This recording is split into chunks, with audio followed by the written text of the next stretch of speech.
Assalamualaikum warahmatullahi wabarakatuh. Perkenalkan, saya Ratna Andriani Nastiti, STMDS, dosen program studi Desain Interior UPN Veteran Jawa Timur. Di sini, saya berkesempatan untuk mengampu mata kuliah pengantar psikologi desain. Mata kuliah pengantar psikologi desain ini adalah mata kuliah wajib yang harus diikuti oleh mahasiswa program studi Desain Interior semester 4. Mata kuliah ini merupakan mata kuliah teori dengan bobot 3 SKS. Adapun metode yang akan digunakan dalam mata kuliah ini adalah menggunakan metode Delivery, Interaction, and Assessment. Mata kuliah ini mempelajari tentang bagaimana faktor lingkungan dapat berpengaruh terhadap persepsi dan perilaku manusia sebagai pengguna ruang. Dengan memahami psikologi interior, diharapkan mahasiswa mampu memahami dan menganalisa aspek-aspek kebutuhan psikis pengguna agar dapat menunjang sebuah proses desain. Selanjutnya, mahasiswa dapat menyampaikan pandangan tentang psikologi ruang secara ilmiah. Adapun capaian pembelajaran lulusan yang dibebankan pada mata kuliah ini ada 2 CPL. Capaian pembelajaran lulusan yang pertama yaitu mahasiswa mampu memahami dan memprogram strategi desain berwawasan lingkungan untuk mewujudkan kenyamanan lingkungan fisik dan non-fisik penghuni dalam ruangan. Kemudian untuk capaian pembelajaran lulusan yang kedua, mahasiswa diharapkan mampu mengembangkan strategi desain berlandaskan kearifan budaya Nusantara untuk mewujudkan keberlanjutan sosial, ekonomi, dan juga budaya. Selanjutnya, adapun subcapaian pembelajaran mata kuliah pada mata kuliah pengantar psikologi desain ini, yang pertama, mahasiswa mampu mendeskripsikan aspek psikologi dalam pengalaman ruang dengan cermat, serta menganalisis strategi desain berwawasan lingkungan. Selanjutnya, untuk bahan kajian dan juga materi pembelajaran pada mata kuliah ini, yang pertama adalah persepsi dan respon desain, terkhusus pada desain interior. Kemudian yang kedua, sensory factor of design.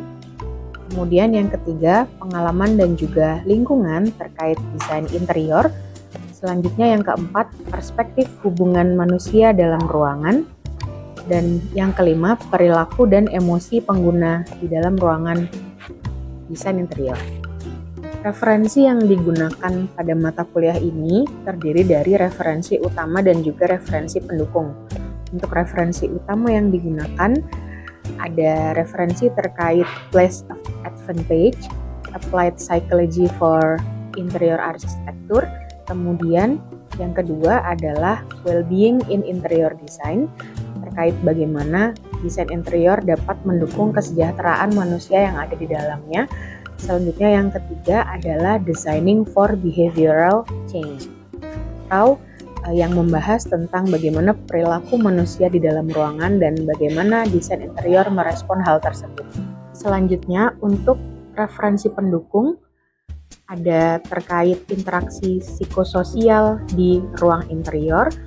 Adapun beberapa referensi pendukung lainnya seperti jurnal-jurnal nasional maupun internasional yang mendukung pembahasan terkait pengantar psikologi desain.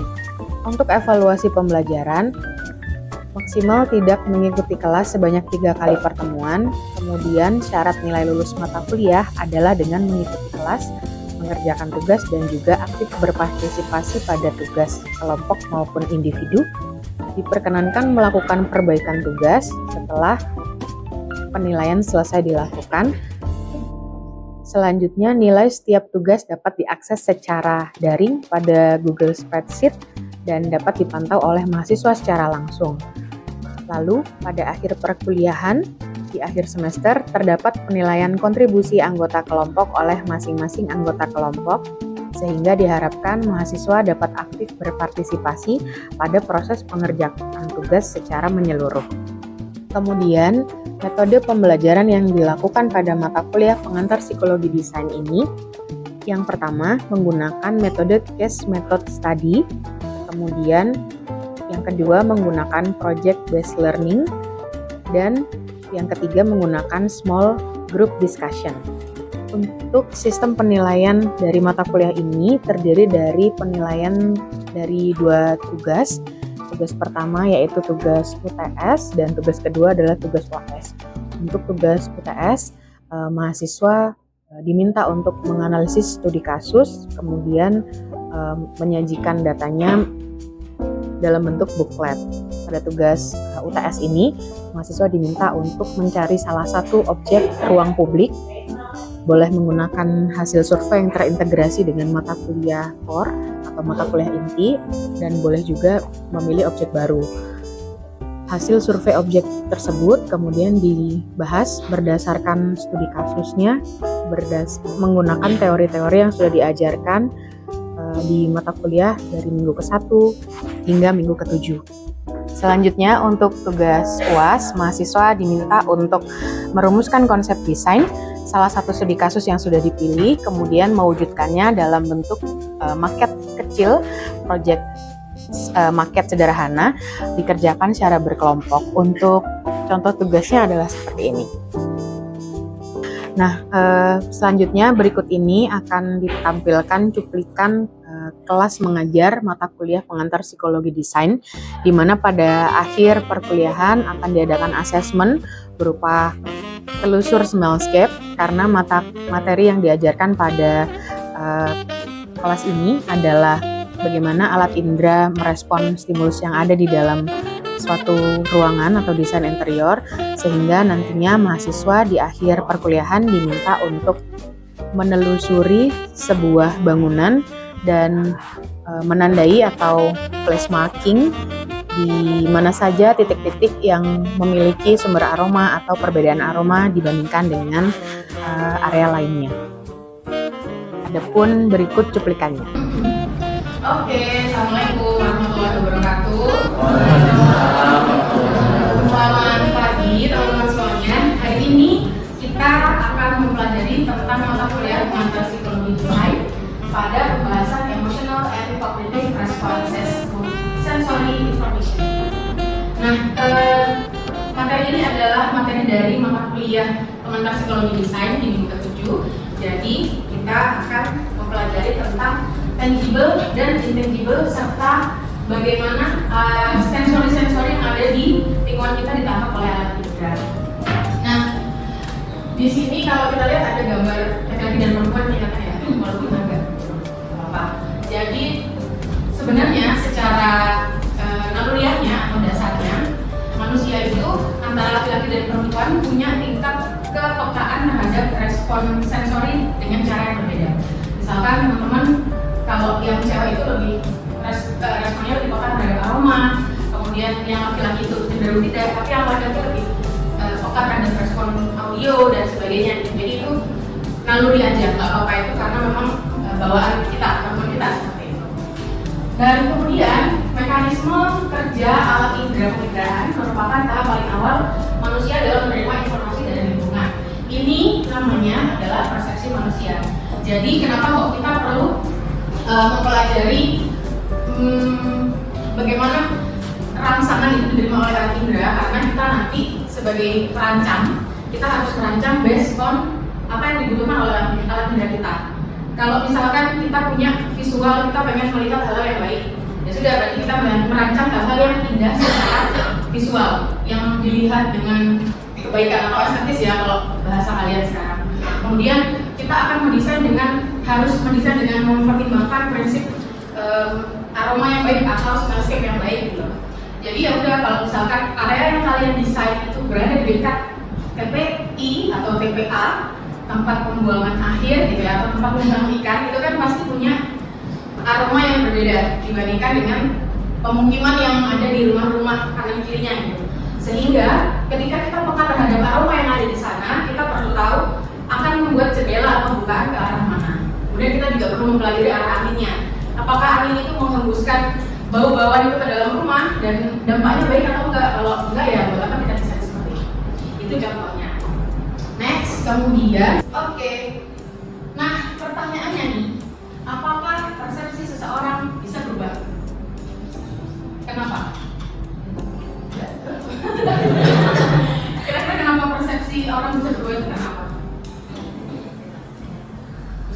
manusia ya misalnya. Jadi persepsi seseorang itu memang tidak bersifat tetap. Misalkan kita dulu cinta setia tapi enggak ya, tidak boleh. Namun bisa berubah karena perilaku copying yang menyebabkan perubahan pada individu. Kayak misalkan semua jadi nggak sama yang disampaikan oleh Ellen. Tapi padahal misalnya nih ada yang dalam hati enggak kok, aku nggak bilang itu feminin, itu maskulin misalnya.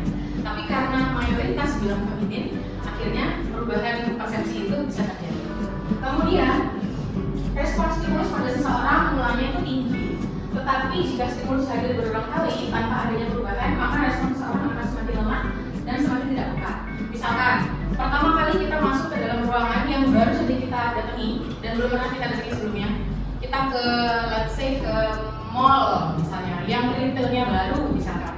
Kita pertama kali masuk itu kan emang merasa kayak, wow, ada sesuatu yang beda nih, baik secara visual. Kemudian kalau di retail mall bisa pakai aroma juga ya.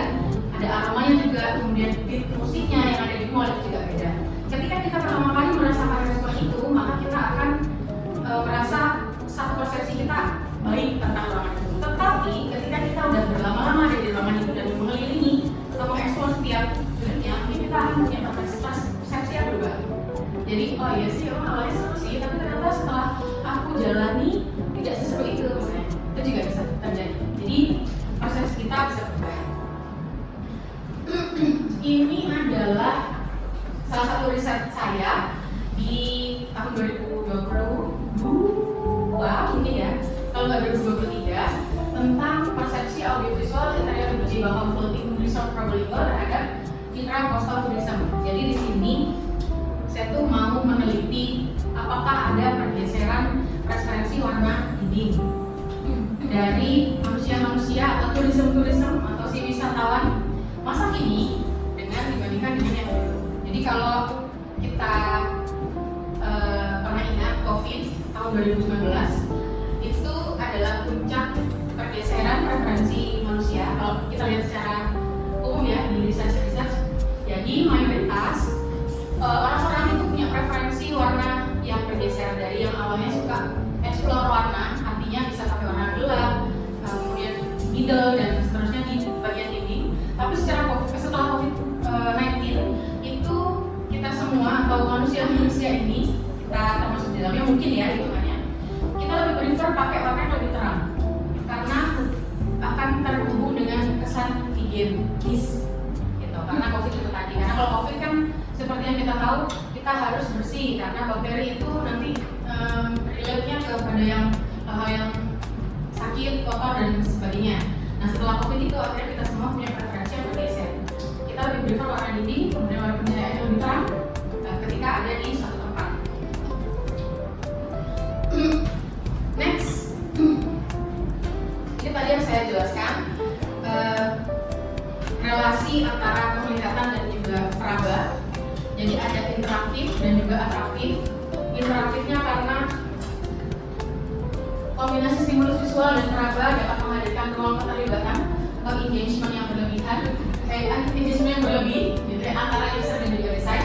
Atraktifnya adalah penelitian terdahulu menjelaskan bahwa visual dapat dilihat dengan jarak jauh, tapi kekayaan si tekstur membuat ketertarikan untuk mendekat. Jadi kalau bentuknya mulus seperti ini saja, oke, dan jalan. Tetapi kalau ada teksturnya, itu mungkin kita akan mendekat, terus spend time lebih lama di situ, explore, kemudian baru bergeser ke ruang. Next, kita ke intangible asset. Tadi ada tangible, kemudian kita ke intangible.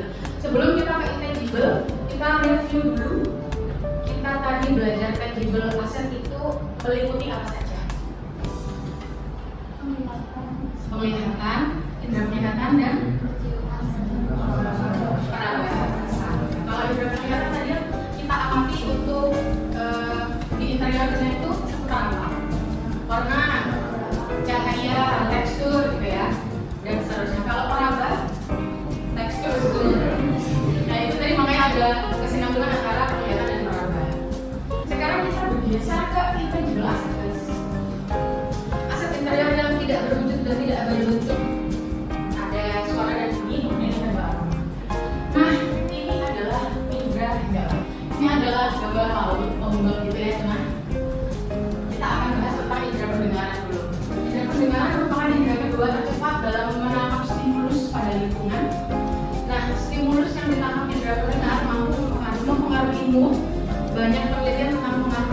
retail, lobby hotel atau tempat komersial lainnya yang bisa mempengaruhi persepsi manusia. Kalau kita lihat di sini kalimatnya adalah indera pendengaran itu adalah indera kedua tercepat yang menangkap stimulus. Indera tercepat pertama apa? Penglihatan. Oke, ketiga penciuman. Jadi kalau kita main dengan indera penglihatan itu kita bisa langsung cepat menangkap karena memang indera penglihatan itu si paling kuat gitu ya. Makanya kita kalau lihat visual bagus jadi kita langsung judge dari si penglihatan itu. Tapi ketika kita deketin bau misalnya kita tetap lihat bagus gitu ya. Nah itu indera penglihatan. Kemudian indera pendengaran ini mempengaruhi untuk kalau penciuman mempengaruhinya terhadap memori. Jadi seperti itu si susunan indera. Next, ini ada bunyi, ada musik.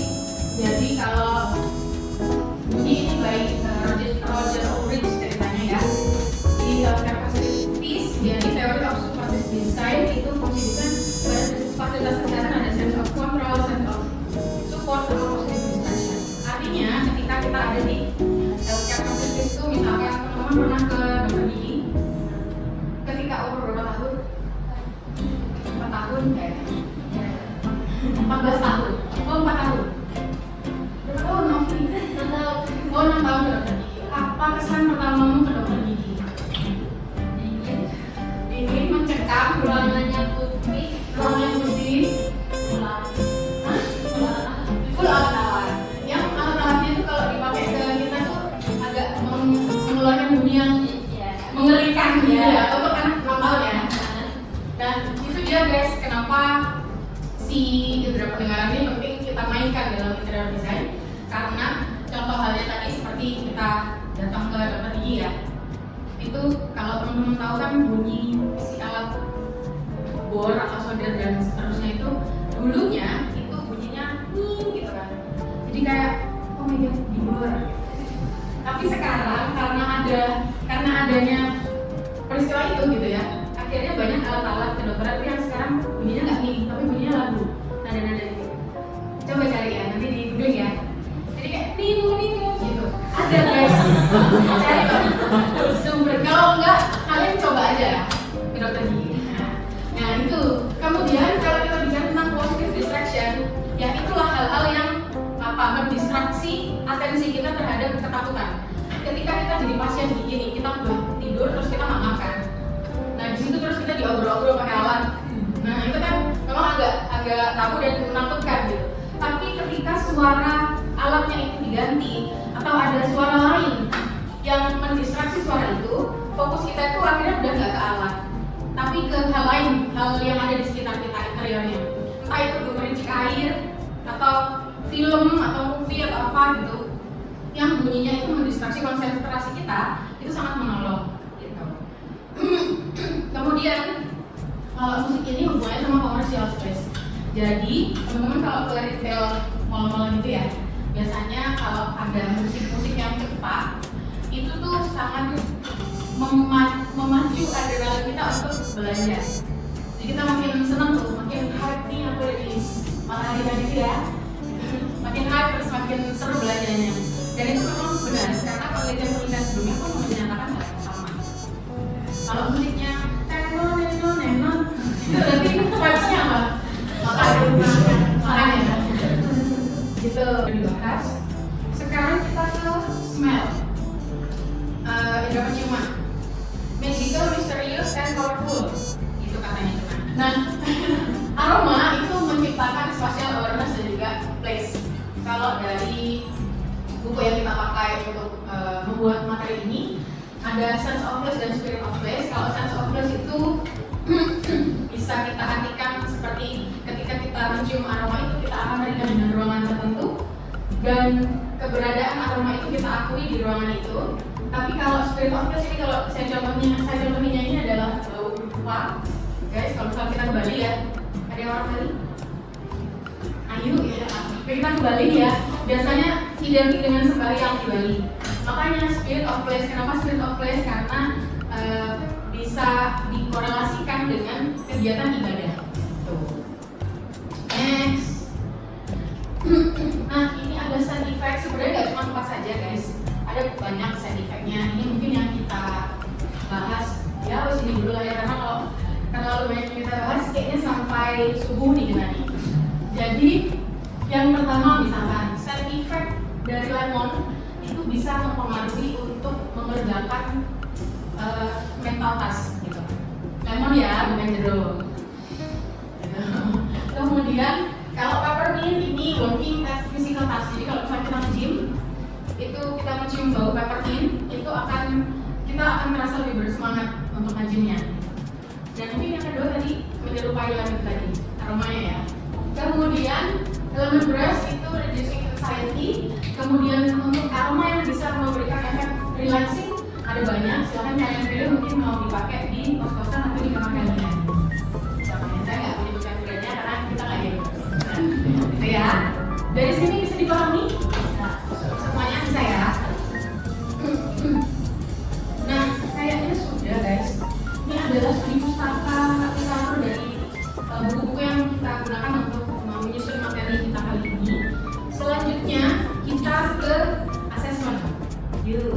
Nah, jadi assessment kita kali ini adalah tentang jelajah smellscape. Karena tadi kita sudah membahas materi tentang smell-smellan gitu ya, aroma-aromaan, kita akan melakukan assessment dengan jelajah smellscape. Telusur smellscape edisi Pasar Fabian Surabaya. Tanggalnya, preparationnya itu hari ini untuk ke Pasar Fabian hari Jumat gitu. Nah, seperti yang kita tahu guys, ini adalah penambahan Pasar Fabian. Oke, ini adalah Pasar Fabian guys. Jadi Pasar Fabian ini kalau dari hasil survei kami yang pertama itu adalah salah satu bangunan cagar budaya, sehingga bangunannya bukan bangunan baru. Dan Pasar Fabian ini jualan ikan, jualan bawang, jualan rempah-rempah, jualan ikan kering gitu ya, dan seterusnya. Nah, seperti ini visualnya ya. Kemudian setelah itu teman-teman nanti diminta untuk mengidentifikasi bau yang ada di Pasar Fabian dengan mengacu pada smell wheel nanti yang digunakan sebagai parameter. Lalu marking atau marking mapping, jadi ditandai mapnya itu. Kemudian memberikan deskripsi yang berkaitan dengan konteks. Jadi di smell wheel ini ada 8 jenis aroma: chemical, fishy, offensive, earthy, vegetables, fruity, floral, medicinal. Siap, 1, 2, 3. Para pengendus.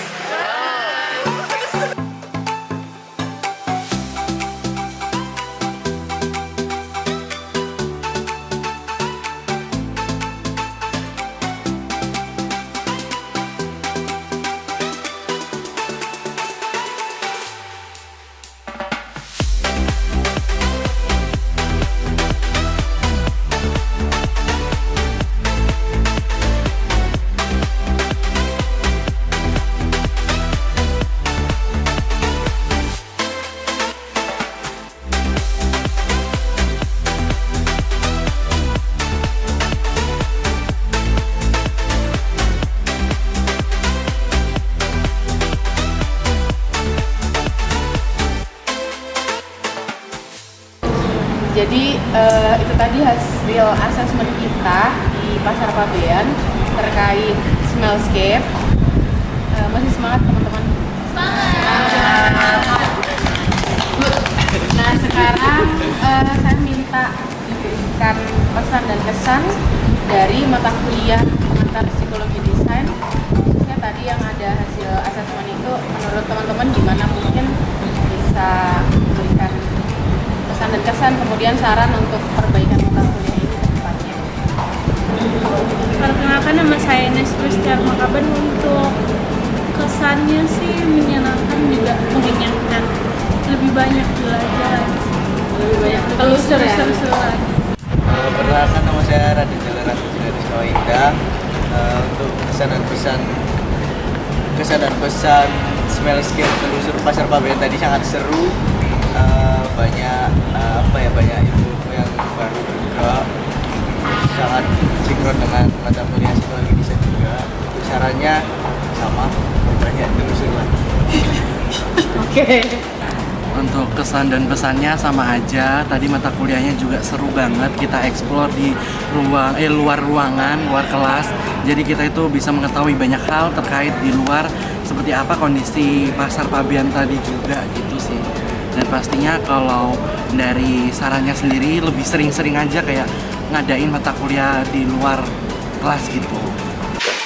Berikut ini merupakan hasil asesmen dari mahasiswa yang telah melakukan smellscape di mata kuliah pengantar psikologi desain, di mana dari 26 peserta terdapat 24 peserta yang dinyatakan benar dalam mengerjakan asesmen. Kemudian 2 mahasiswa dinyatakan belum tepat mengerjakan asesmennya dengan justifikasi tidak menyebutkan sumber aroma yang jelas pada tugas. Mungkin itu saja yang dapat saya sampaikan. Terima kasih. Wassalamualaikum warahmatullahi wabarakatuh.